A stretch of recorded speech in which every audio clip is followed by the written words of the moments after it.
You know, every big idea, every viral post, every best-selling book, they all have an origin story. But sometimes that story is not at all what you'd expect. Today, we're going to peel back the curtain on an idea that absolutely captivated millions, an idea that started not in some grand lecture hall, but with a single, simple question on the internet. This question, right here. This is where the whole thing kicked off. It was posted on Quora, that public Q&A website where anyone can ask and anyone can answer. Seems pretty straightforward, right? But one particular answer to this question would set off a chain reaction that nobody, least of all the guy who wrote it, could have ever seen coming. So to really get how this happened, we've got to look at two different timelines. The source material calls them a short history and a long history. We're going to start with the short one, the recent kind of accidental phenomenon that got its start back in 2012. So you've got the author, Jordan Peterson, just spending some time on Quora, maybe, procrastinating a bit, like we all do. He was answering questions like, what makes life more meaningful, and what things get better as you age? And his answers got a little bit of attention. A few thousand views, a couple of upvotes. Nothing spectacular. But then he answered that one critical question. And instead of writing a long paragraph, he made a list of rules or maxims for how to live. Some were pretty serious, like be grateful in spite of your suffering. Others were super direct, like do not do things that you hate. And this time, something was different. This list hit a major nerve. The response was just immediate and massive. His list of rules was viewed by 120,000 people. That's a huge leap from his other answers. But, views are one thing, engagement is a whole other story. The answer got over 2,300 upvotes. Now, what's really fascinating here is what that number actually means. On a website with hundreds of thousands of questions, that score put his answer in the 99.9th percentile. It wasn't just popular, it was a full-blown viral sensation. And the comments really tell the story. People were saying things like, I'm definitely printing this list out, and then there's this one which says it all. You win, Quora. We can just close the site now. Clearly, these rules weren't just some casual advice. They were hitting people on a much, much deeper level. But why? Well, to understand that, we have to look at the long history. You see, that viral list didn't just appear out of thin air. It was really the peak of a mountain built on decades of research, clinical practice, and some really deep philosophical thinking. These ideas have been brewing for a very, very long time. This timeline kind of gives you a sense of the groundwork. From 1985 all the way to 1999, he spent about 3 hours a day writing this incredibly dense academic book called Maps of Meaning. Then, right before that Quora post blew up, a literary agent reached out after hearing him on a radio show. And just a year after that, his university lectures started finding this huge audience on YouTube.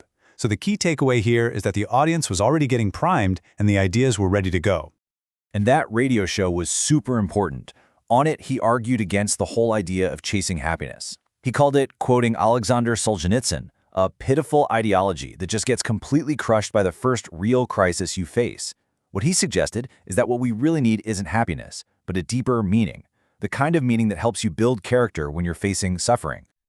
And that idea of meaning is right at the core of his work in Maps of Meaning. In that book, he proposed that our ancestors didn't see the world as a place full of objects, the way a scientist might. No, they saw it as a drama, a stage for human action. And this drama has two fundamental parts. And those two elements are order and chaos. Okay, so order is the world of social structure, familiarity, when things are predictable. It's when you know the rules and people are cooperating. Chaos, on the other hand, is the unexpected. It's when you tell a joke and it just totally bombs, or when you suddenly lose your job. It's the great unknown, the place of both creation and destruction. And in this symbolic way of thinking, order is associated with the masculine and chaos with the feminine.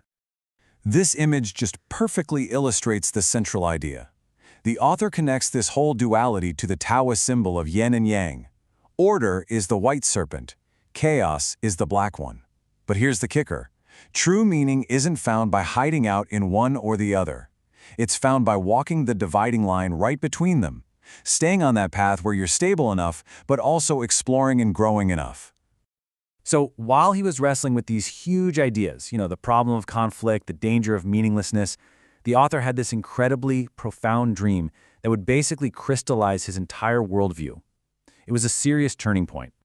In his own words, the dream started like this. I dreamt I was suspended in midair, clinging to a chandelier many stories above the ground. I mean, right away, you can feel the tension, the danger of that situation. And where was this chandelier? Directly under the dome of a massive cathedral, at the center of a cross. Now, as someone who studied religious symbolism, he knew this was not a random spot. The center of the cross is the symbolic center of the world, a point of ultimate suffering, sure, but also of death and transformation. Not exactly a place you'd want to hang out. He tried to get down, to go back to the safety of being unconscious, but this great wind just kept pushing him back. The dream's conclusion was just terrifyingly clear. There was no escape. He actually had to force himself awake, but that feeling stayed with him. After months and months of reflecting on it, the dream's meaning finally became clear. It was this profound insight into what it means to be human. That center of being, that place of suffering and transformation, it's occupied by the individual, by you. And here's the crucial part. This reality, this tough reality, has to be voluntarily accepted. True meaning isn't just found in group beliefs. It's found by shouldering the burden of your own individual consciousness. This revelation was really the final piece of the puzzle. It connected that deep, philosophical long history with the practical, viral short history.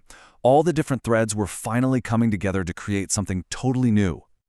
So let's just quickly trace those final steps. The agent suggests a book. The author immediately thinks of his super popular Querulist. He plans to write these brief little chapters for each rule, but then he finds he has way more to say, drawing on all that research from before. So the initial list of 40 rules gets slowly and probably painfully edited down to the final 12. And this was the result. The title itself, 12 Rules for Life, An Antidote to Chaos, was picked because it's so simple and direct. It speaks to this fundamental human need we all have. We need ordering principles. We need rules and values to keep us from being completely overwhelmed by the chaos of life. And ultimately, that's what the book is for. Each one of the 12 rules is designed to be a guide, a tool, to help you walk that fine line between too much rigid order and too much destructive chaos. Because it's on that line. That's where we find the kind of meaning that makes the suffering that comes with life not just tolerable, but actually justifiable. And that brings us to our final thought. The source material lays out this huge, cosmic drama between order and chaos, but the real question it leaves us with is a personal one. Where is that dividing line for you? Where in your own life are you finding that balance between what's stable and what's new, what's secure and what's transformative? Definitely something worth thinking about.